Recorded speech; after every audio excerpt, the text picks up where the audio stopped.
Like and subscribe my channel and press the bell icon for latest update.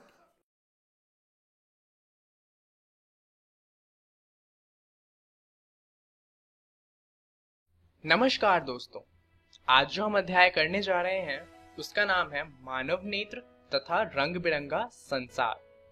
आज हम इसका चौथा भाग करेंगे। तो चलिए जानते हैं इस चौथे भाग में हम बात किस चीज की करने वाले हैं। तो इसमें हम बात करेंगे वायुमंडलीय अपवर्तन की। परंतु वायुमंडलीय अपवर्तन को पढ़ने से पहले चलिए एक मजेदार सा टॉपिक स्टार्ट करते हैं, जो कि है इंद्रधनुष। क्या आप जानते हैं कि इंद्रधनुष कैसे बनता है? जरा इस तस्वीर को देखिए, क्या आपको कुछ समझ में आ रहा है इससे? दरअसल ये एक तस्वीर है एक पानी की बूंद की। यहाँ पर सबसे पहले जो सूर्य की रोशनी है उसका अपवर्तन होता है। उसके बाद जब रोशनी पानी की बूंद के अंदर जाती है तो दूसरी तरफ से बाहर निकलने के बजाय उसका परावर्तन हो जाता है। क्या आप जानते हैं यहाँ पर कौन सा परावर्तन हुआ होगा? अगर आपका उत्तर है पूर्ण आंतरिक परावर्तन, तो आपका जवाब सही है, क्योंकि यहाँ पर कोई शीशा तो लगा नहीं है और यहाँ पे पानी की बूंद ही है। तो यहाँ पर किरण का अपवर्तन हुआ है, परंतु इतना ज्यादा अपवर्तन हुआ है कि वो वापस से उसी माध्यम में आ गई और इसके बाद यहाँ पे इसका फिर से अपवर्तन होता है और पानी की बूंद से जो रोशनी जिस तरफ से आई है उसी तरफ से वापस निकल जाती है, परंतु इस बार उसका स्पेक्ट्रम बन चुका है और वो 7 अलग अलग कलर में विभाजित हो चुकी है, जो हमें इंद्रधनुष के रूप में दिखाई देती है। यहाँ पर इस फिगर को देखिए, अगर आपकी आंखें इस तरफ है तो आपको आगे की तरफ इंद्रधनुष दिखाई देगा। तो यहाँ पर आपको 3 चीजें देखनी है। एक तो जो सूरज है वो हमारे पीछे की तरफ होना चाहिए, दूसरा जो पानी की बूंद है वो हमारे आगे की तरफ होनी चाहिए, तब जाकर कहीं हमें इंद्रधनुष हमारे आगे दिखाई देगा। और यही कारण है कि इंद्रधनुष इतना कम दिखाई देते हैं, क्योंकि हर समय बारिश तो होती नहीं है और जब बारिश होती है तो जरूरी नहीं है कि जो सूरज है वो हमारे पीछे की तरफ हो। चलिए इंद्रधनुष के बारे में एक और खास बात जानते हैं। हो सकता है कि आपको लगता हो कि इंद्रधनुष एक हाफ सेमी सर्कल होता है, यानी कि एक सर्कल का आधा हिस्सा होता है, जैसा यहाँ पर भी दिखाया गया है। परंतु वास्तव में जो इंद्रधनुष होता है वो एक पूरा सर्कल होता है, यानी कि एक पूर्ण चक्र होता है और हमें नीचे से सिर्फ आधा दिखाई देता है। अगर आप किसी ऊंची बिल्डिंग से या फिर हवाई जहाज से इंद्रधनुष को देखें तो आपको एक पूरा चक्र दिखाई देगा। चलिए अब शुरुआत करते हैं वायुमंडलीय अपवर्तन को समझते हुए। इसको हम कुछ सवालों के जरिए समझेंगे। जैसे कि पहला सवाल है कि कोई भी आकाशीय वस्तु अपनी वास्तविक स्थिति से कुछ ऊंचाई पर प्रतीत होती है, तो ऐसा क्यों होता है? अब जाहिर सी बात है कि इस सवाल का उत्तर है वायुमंडलीय अपवर्तन। परंतु आइए देखते हैं कि ये होता किस तरह से है। मान लीजिए ये हमारा अर्थ है, मानना क्या है, ये अर्थ की ही फोटो है और ये है इसका वायुमंडल। जैसा कि हम जानते हैं कि अर्थ के चारों ओर वायु की काफी सारी परतें हैं, तो वो हमारा वायुमंडल होता है। अब होता क्या है कि हल्की वायु जो होती है वो ऊपर की तरफ होती है, परंतु जो भारी वायु होती है वो गुरुत्वाकर्षण की वजह से नीचे की तरफ होती है। तो उससे क्या होता है कि ऊपर एक विरल माध्यम बन जाता है और नीचे एक वायु का सघन माध्यम बन जाता है।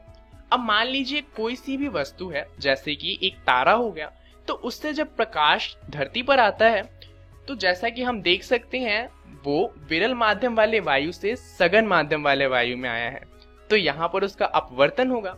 यहाँ पर हम सबसे पहले अभिलंब बनाएंगे और क्योंकि विरल माध्यम से सघन माध्यम में रोशनी आ रही है तो वो अभिलंब की तरफ झुक जाएगी और इससे क्या होगा कि जब हम देखेंगे तो हमें तारा कुछ यहाँ पर दिखाई देगा।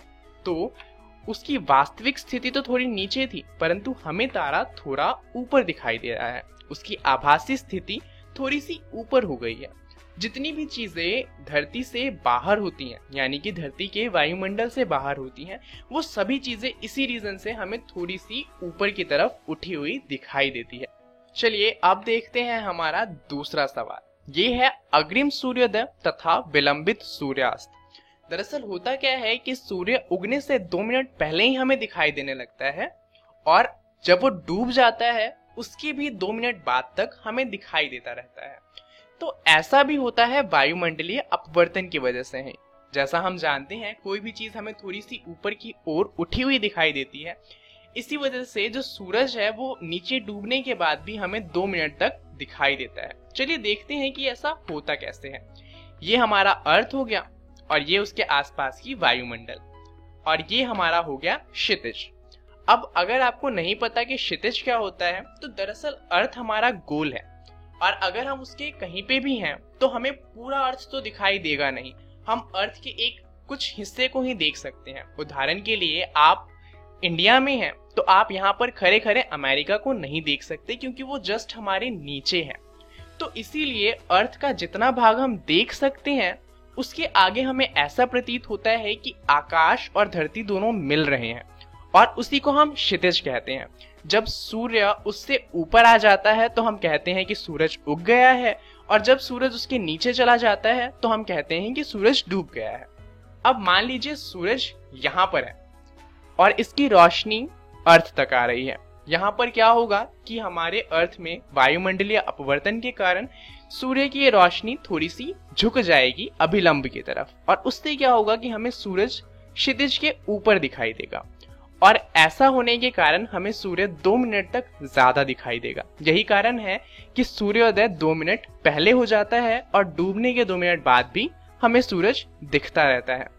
यहाँ पर आप देख सकते हैं जैसा कि हमारे अर्थ में वायु की बहुत सारी लेयर है, यानी कि बहुत सारी परतें हैं, तो सूर्य की रोशनी बहुत बार अपवर्तित होती है, और इस कारण हमें सूर्य होराइजन यानी कि क्षितिज से ऊपर दिखाई देता है जबकि वो नीचे होता है। चलिए अब देखते हैं अगला सवाल। तो हम जानते हैं कि तारे टिमटिमाते हैं, तो सवाल यही है कि आखिर तारे टिमटिमाते क्यों हैं। इसी सवाल के साथ हम ये भी जानेंगे कि तारे टिमटिमाते हैं फिर भी ग्रह क्यों नहीं टिमटिमाते। तो यहाँ तक तो आप जानते ही हैं कि ये अर्थ है और वायु का सघन और विरल माध्यम है। अब यहाँ पर कोई तारा है, तारे हमसे बहुत बड़े हैं परंतु बहुत ज्यादा दूर हैं, इसलिए उनसे सिर्फ एक किरण ही अर्थ तक पहुंचती है, और इस एक किरण का बहुत बार अपवर्तन होता है। उससे क्या होता है कि तारे की जो पोजीशन यानी कि जो उसका प्रतिबिंब है वो हर बार बदलता रहता है, और इससे क्या होता है कि तारा हमें हर बार थोड़ा सा हिलता हुआ दिखाई देता है, और इसी कारण कई बार हम तक उसकी रोशनी पहुंचती है, कई बार नहीं पहुंचती, कई बार कम पहुंचती है, और इसीलिए हमें ऐसा लगता है कि जो तारे हैं वो टिमटिमा रहे हैं। वहीं पे अगर हम एक किसी ग्रह की बात करें तो ग्रह तारे से बहुत ज्यादा छोटे होते हैं, उनके पास तो खुद की रोशनी भी नहीं होती, दूसरी की रोशनी को रिफ्लेक्ट करते हैं, परंतु क्योंकि वो हमसे बहुत ज्यादा पास हैं तो तारे की तरह उनसे सिर्फ एक किरण नहीं बल्कि बहुत सारी किरण आती है। तो इसी वजह से ये थोड़े से ऊपर तो उठे हुए दिखाई देते हैं, परंतु क्योंकि इनसे बहुत सारी किरण आ रही है तो अगर 4-5 किरण हम तक नहीं भी पहुंच पाती फिर भी काफी सारी किरण हम तक पहुंच जाती है, और इसी वजह से ये टिमटिमाते नहीं है। चलिए अब देखते हैं कि इस वीडियो में हम क्या क्या जान चुके हैं। इस वीडियो में हमने बात करी है वायुमंडलीय अपवर्तन की, जहां पर हमने ये जाना कि अर्थ का जो वायुमंडल है उसकी वजह से अपवर्तन कैसे होता है। दरअसल वायु की बहुत सारी परतें बन जाती हैं। कुछ वायु गर्म होती है जो ऊपर की तरफ चली जाती हैं, और ठंडी वायु नीचे रहती हैं। इसी वजह से ऊपर की तरफ विरल माध्यम बन जाता है जबकि नीचे की तरफ सघन माध्यम बन जाता है, और इसीलिए जब भी किसी बाहर में रखे हुए बिंब की रोशनी हम तक पहुंचती है तो उसका अपवर्तन होता है, और इसी वजह से वो जहां पर होता है वहां ना दिखकर हमें कहीं और दिखाई देता है। चलिए जानते हैं कि अगली वीडियो में हम क्या जानने वाले हैं। तो अगली वीडियो में हम बात करेंगे कि प्रकाश का प्रकीर्णन कैसे होता है।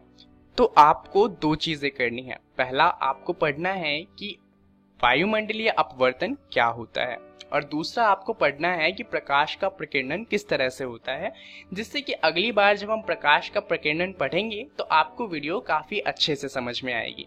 इस वीडियो के लिए इतना ही। धन्यवाद।